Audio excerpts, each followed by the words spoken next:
जय हिंद प्यारे साथियों। आज के सेशन में हम लोग पढ़ेंगे द्विघात समीकरण का हल। तो द्विघात समीकरण का हल कैसे करते हैं या कैसे निकालते हैं ये समझेंगे। सबसे पहले हम समझ लेते हैं हल का मतलब क्या है। देखिए, पिछले क्लास में हम लोग पढ़ चुके हैं कि द्विघात समीकरण होता क्या है और द्विघात समीकरण को पहचानते क्या है। तो यहां से हम बात करते हैं, जैसे हमारे पास एक द्विघात समीकरण है 4x² और -4 बराबर 0। ये हमारे पास एक द्विघात समीकरण है। आपको बताया गया है कि जिस भी समीकरण में चर की अधिकतम घात 2 होती है उसे द्विघात समीकरण कहें। अब यहाँ पे x के कुछ मान ऐसे होंगे जिसको अगर x की जगह पर रख दिया जाए तो LHS RHS के बराबर हो जाएगा।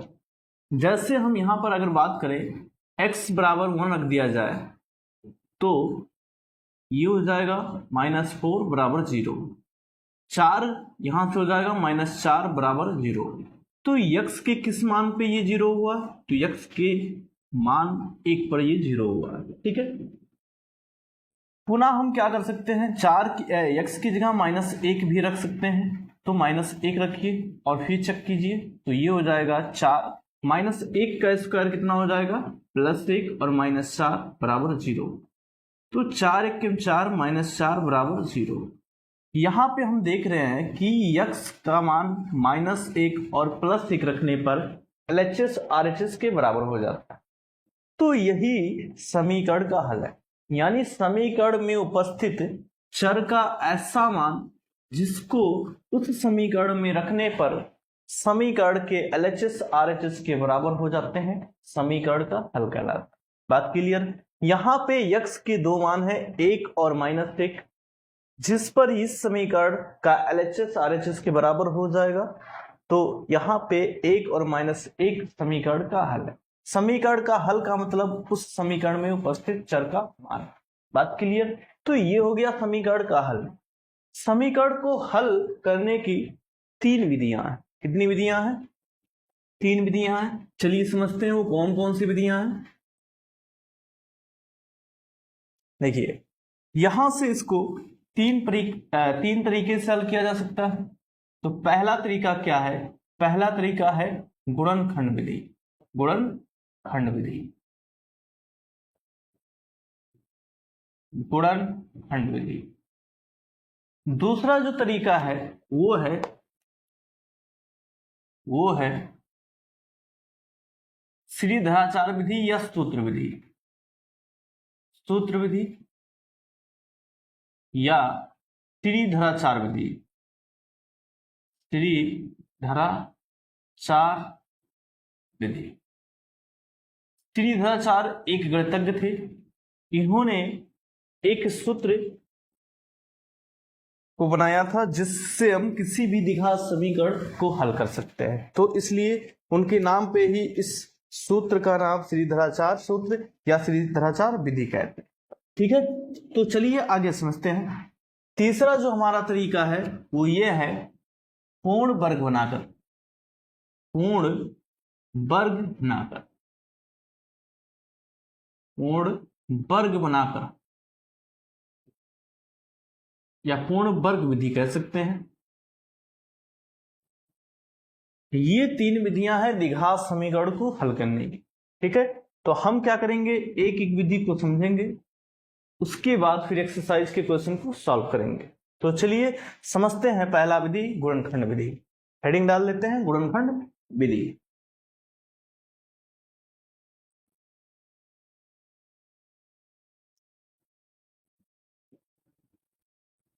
गुणनखंड विधि से, गुणनखंड विधि से द्विघात समीकरण का हल, द्विघात समीकरण का हल, द्विघात समीकरण का हल।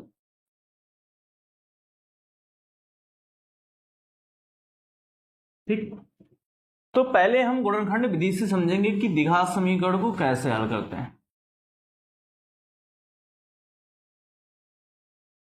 चलिए देखिए, हम एक एग्जाम्पल से सॉल्व करेंगे इसे, एग्जाम्पल से समझेंगे। जैसे हम एक क्वेश्चन लेते हैं, एग्जाम्पल लेते हैं एक 4x² प्लस 7x प्लस 3 बराबर 0। यह हमारे पास एक द्विघात समीकरण है, इसको हमें गुणनखंड विधि से हल करना है। तो क्या करेंगे, सबसे पहले यहां से देखिए जो x² का गुणांक है और जो अचर पद है, सबसे पहले इसका गुणा करेंगे तो ये हो जाएगा 4 तियां 12। और चिन्ह को हमेशा याद रखेंगे, इसके सामने का चिन्ह प्लस है और इसके सामने का चिन्ह प्लस है, तो प्लस प्लस अर्थात हमें जोड़ कर बनाना है। क्या करके बनाना है, जोड़ कर बनाना है। और कितना बनाना है, जो ये x का गुणांक होता है इतना ही बनाना होता है। तो यहाँ पे +7 बनाना, अर्थात हमें दो संख्याएं ऐसी लेनी है कि गुणा करने पर 12 आए और जोड़ने पर कितना आए, 7 आए। तो ऐसी दो संख्याएं कौन कौन होंगी, ऐसी दो संख्याएं 4 और 3 होंगी। 4 और 3 का गुणा 12 आएगा और 4 और 3 को जोड़ेंगे तो कितना आएगा, 7।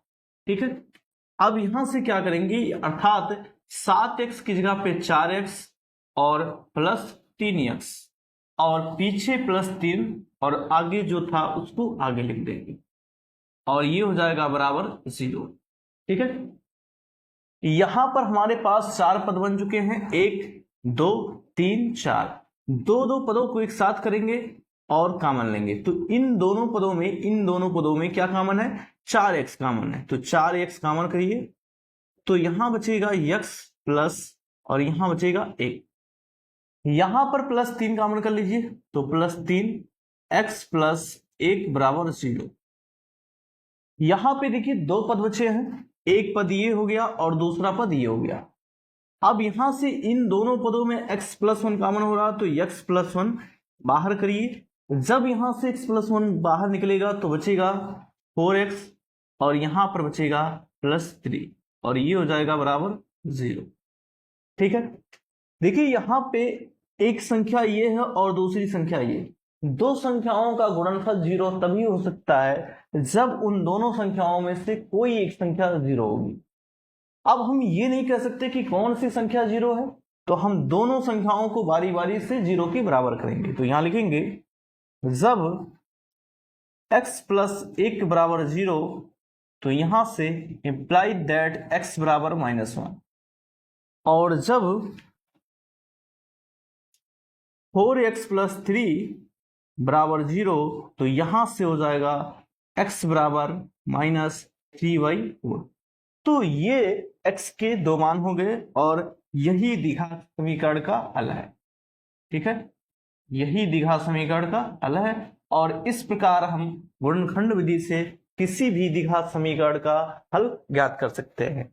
किसी भी द्विघात समीकरण का हल ज्ञात करने का मतलब ये हुआ कि जिनके यहाँ पे इस प्रकार फैक्टर बन जाते हैं, कुछ ऐसे होते हैं जिनके फैक्टर नहीं बनते। तो जिन द्विघात समीकरणों के फैक्टर नहीं बनते हैं यानी ये सेट नहीं हो पाता है, उन्हें हम श्रीधराचार्य विधि से हल करते हैं। बात क्लियर? एक दो एग्जाम्पल और समझ लेते हैं।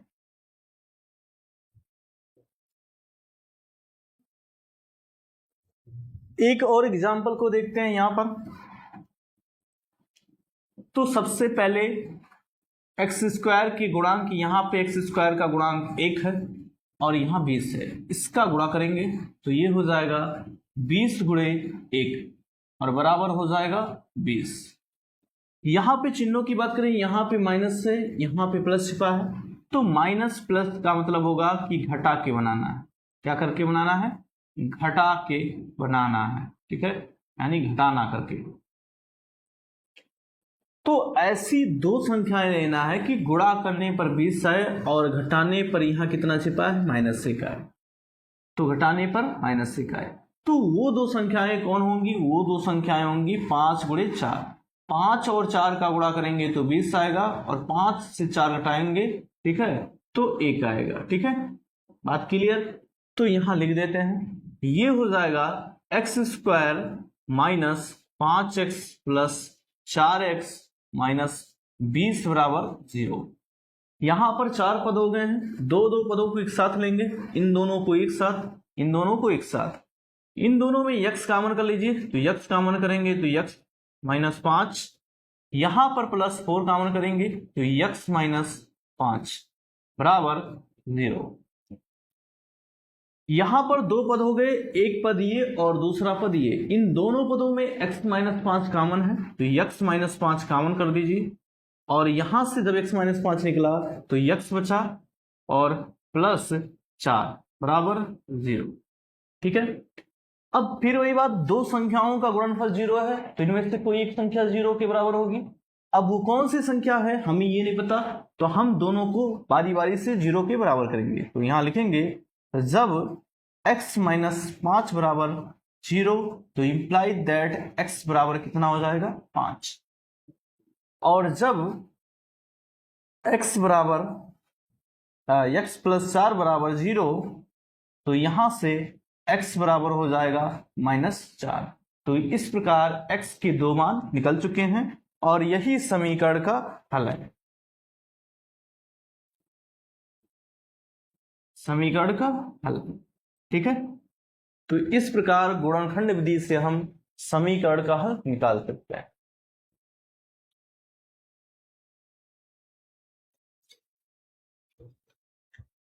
प्रश्नावली 4.2 के क्वेश्चन को सॉल्व करते हैं। तो पहला क्वेश्चन है, गुणनखंड विधि से निम्न द्विघात समीकरणों के मूल ज्ञात कीजिए। ठीक है, अर्थात द्विघात समीकरणों में उपस्थित चर x y z जो भी होगा उसका मान निकालना है। तो चलिए हल करते हैं। सबसे पहले अचर पद और x² के गुणांक को करेंगे गुणा। तो यहां पे 1 छिपा है और यहां पे 10 है, तो 10 और 1 का गुणा करेंगे तो कितना आएगा 10। ठीक, यहां पर प्लस है यहां माइनस है, तो प्लस और माइनस क्या किया जाता है, घटाया जाता है। क्या किया जाता है, घटाया जाता है।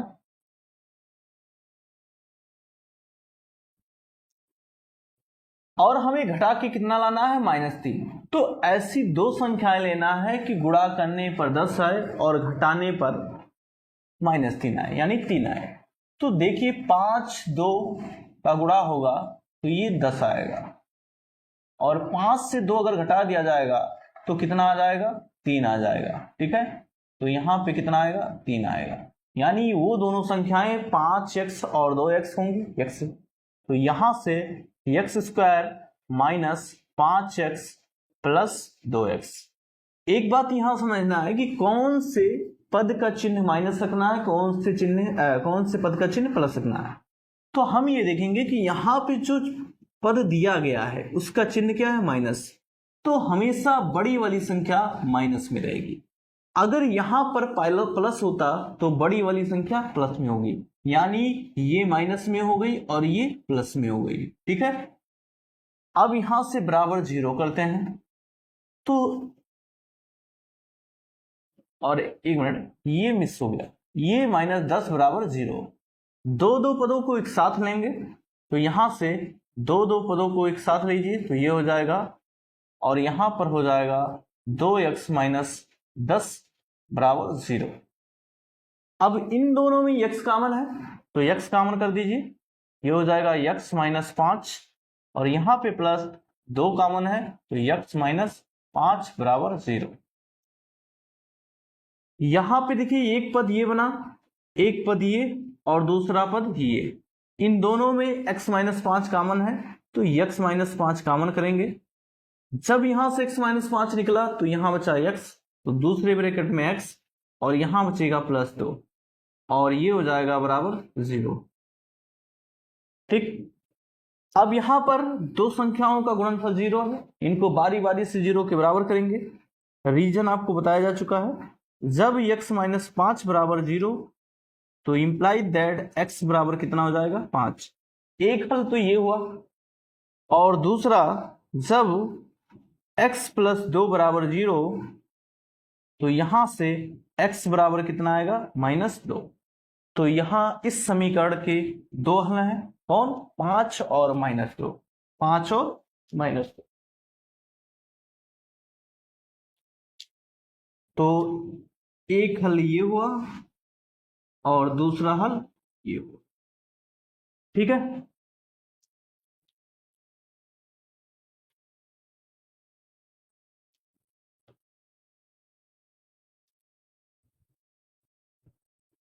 इसका दूसरा सवाल देखते हैं, इसको मिटा देते हैं।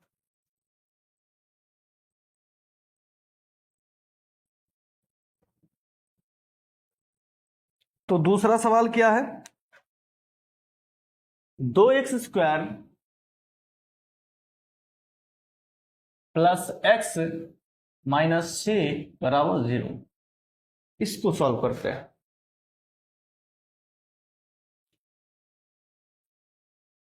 सबसे पहले इसका और इसका गुणा कर दीजिए, 2 छक 12 हो जाएगा।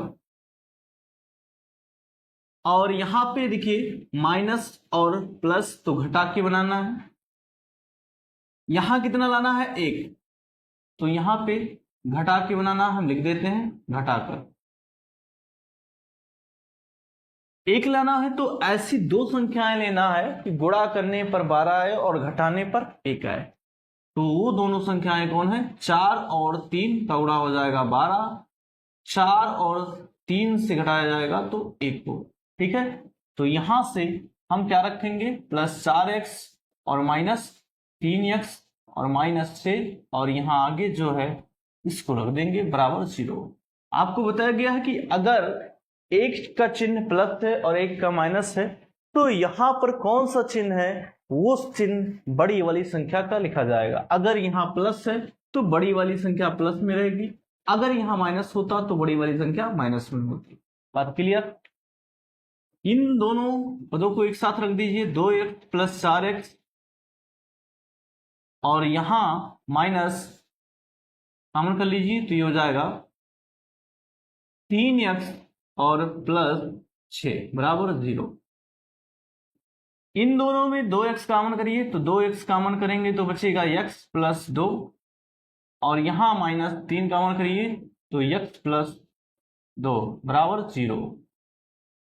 अब क्या करेंगे, इन दोनों पदों में x प्लस 2 कॉमन है, तो यहां से x प्लस 2 कॉमन करेंगे, यहां बचा 2x और माइनस 3 बराबर 0।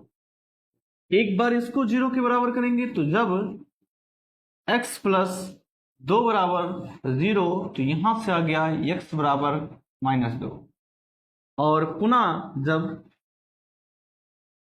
2x माइनस 3 बराबर 0 के करेंगे तो यहां से आएगा x बराबर 3/2। तो ये हमारा समीकरण का हल है। तो एक हल है -2 और दूसरा हल है 3/2। ठीक है,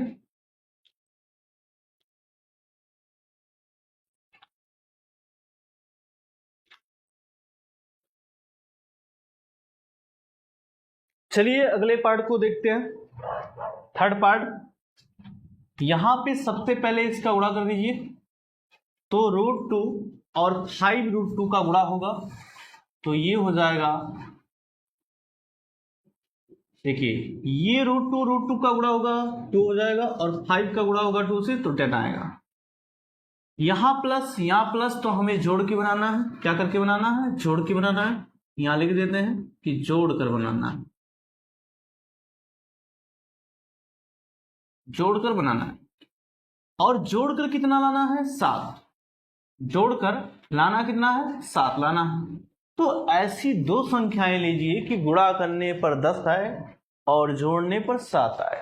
तो वो दो संख्याएं कौन कौन होंगी, वो दो संख्याएं 5 और 2 होंगी, क्योंकि 5 और 2 का गुणा 10 होगा, और 5 प्लस 2 को जोड़ेंगे यानी 5 प्लस 2 होगा तो 7 होगा। तो यहां से देखिए आगे सॉल्व करते हैं।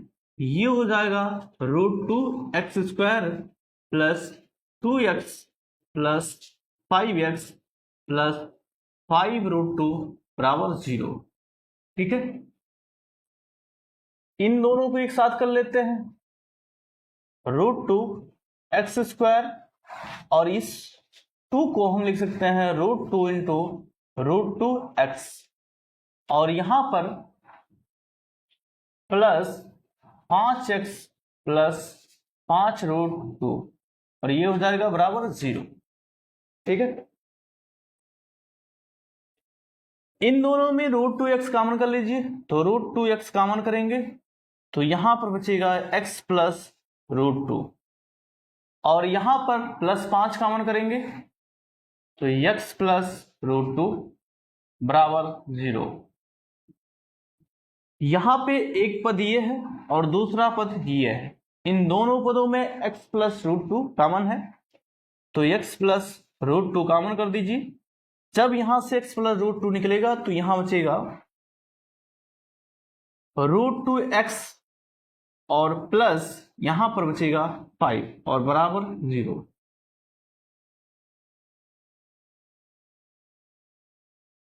तो एक बार इसको 0 के बराबर करेंगे तो जब x + √2 बराबर 0 तो यहां से x बराबर आ गया -√2। और जब यहां लिखेंगे पुनः जब √2x + 5 बराबर 0 तो ये हो जाएगा इंप्लाई दैट x बराबर -5 बटा करणीय में 2। तो ये दो मान निकल चुके हैं x के, तो ये समीकरण का हल होगा।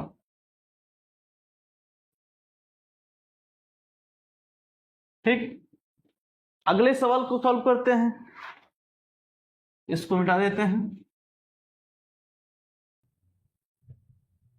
फोर्थ पार्ट को देखते हैं। तो सबसे पहले 8 का गुणा करेंगे तो ये हो जाएगा 16x² और इसमें गुणा होगा तो -8x + 1 और बटा 8 बराबर 0। इधर 8 से भाग है, इधर गुणा हो जाएगा तो गुणा कर दीजिए। 16x² - 8x + 1 बराबर 0। यहां पर अब गुणनखंड करते हैं। 16 × 16 और प्लस प्लस जोड़कर बनाना है और यहां पे देखिए -8 लाना है। तो ऐसी दो संख्याएं लाना है, दो संख्याएं लेना है कि गुणा करने पर 16 और जोड़ने पर 8 आए तो 4 और 4 का गुणा होगा 16 आएगा और 4 और 4 को जोड़ेंगे तो 8 आएगा।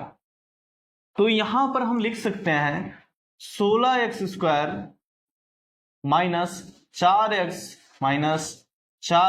+ 1 बराबर 0।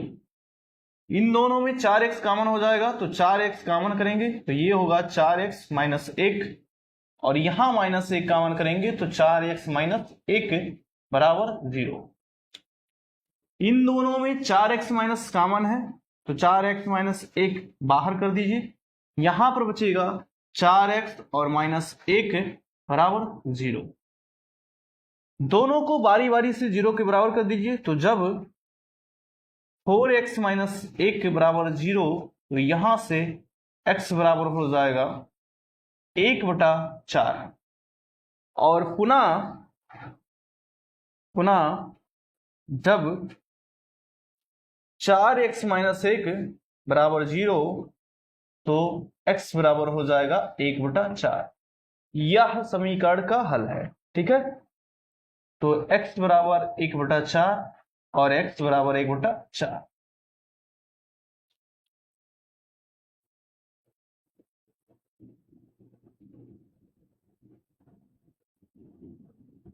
फिफ्थ पार्ट को देखते हैं।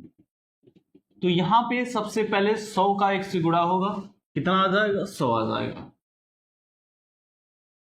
फिर यहां प्लस है, यहां प्लस है तो जोड़ के बनाना है, जोड़कर बनाना है और जोड़कर कितना बनाना है 20। अर्थात ऐसी दो संख्याएं लेना है कि जोड़कर 20 आए और गुणा करने पर 100 आए। तो वो संख्याएं होंगी 10 × 10 बराबर आ जाएगा 100 और 10 को जोड़ेंगे तो कितना आएगा 20। ठीक है, यहां पर रख देते हैं। ये हो जाएगा 100x² माइनस 20 को हम दो खंडों में तोड़ेंगे 10x और -10x प्लस 1 बराबर 0। इन दोनों में 10x कॉमन कर लीजिए तो ये हो जाएगा 10x और यहां पे बचेगा x 10x और माइनस यहां पर बचेगा 1। इसमें कुछ कॉमन नहीं है तो यहां पर -1 कॉमन करेंगे तो ये हो जाएगा 10x माइनस 1 बराबर 0। फिर एक पद हमारे पास ये है और दूसरा पद ये है। इन दोनों पदों में 10x माइनस 1 कॉमन है, तो कॉमन कर लीजिए। यहां पर 10x माइनस 1 कॉमन करेंगे तो यहां पर बचा 10x और यहां पर बचा माइनस 1 बराबर 0। अब दोनों को बारी बारी से 0 के बराबर करेंगे, तो जब 10x माइनस 1 बराबर 0 तो ये हो जाएगा x बराबर 1/10। जब 10x माइनस 1 बराबर 0 तो यहां से हो जाएगा x बराबर 1/10, अर्थात दोनों मान सेम आएंगे और यह समीकरण का हल है। यह समीकरण का हल है। तो ये था क्वेश्चन नंबर फर्स्ट के 5 पार्ट जो कि हम सॉल्व कर चुके हैं। ठीक है।